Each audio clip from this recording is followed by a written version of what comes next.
Баршаңызға қайырлы күн. Бүгін менімен өте ерекше етті бәліш дайындап көріңіз. Ең алдымен қамырын дайындап аламыз.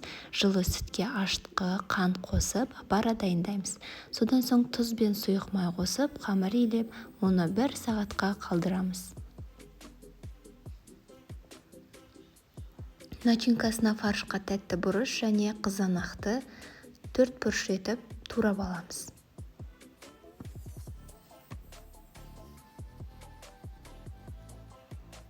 Үстінен қара бұрыш және тұзын сеуіп араластырамыз.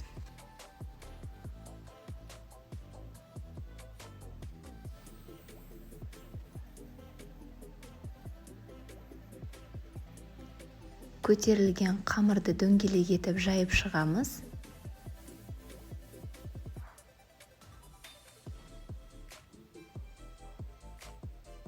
Содан соң шет-шетіне видеодағыдай начинкамызды салып шығамыз.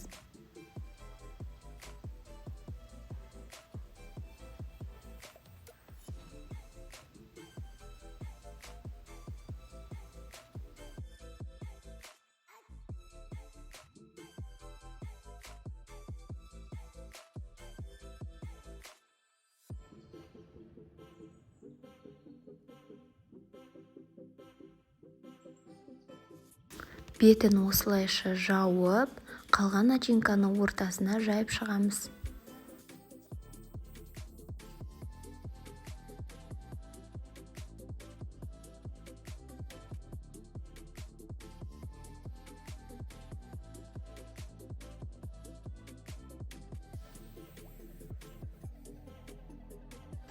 Қамырдың шетіне жұмыртқаның сары уызын жағамыз.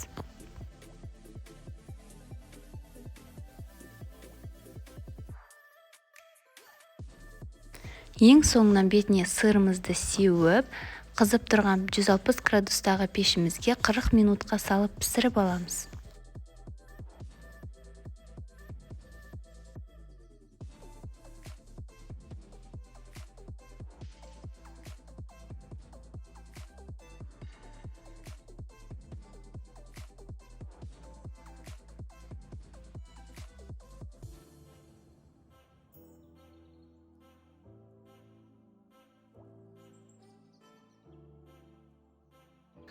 Осымен біздің бәлішіміз дайын. Дәл осы рецептпен дайындап көріңіздер. Өте керемет дәмді болып шығады.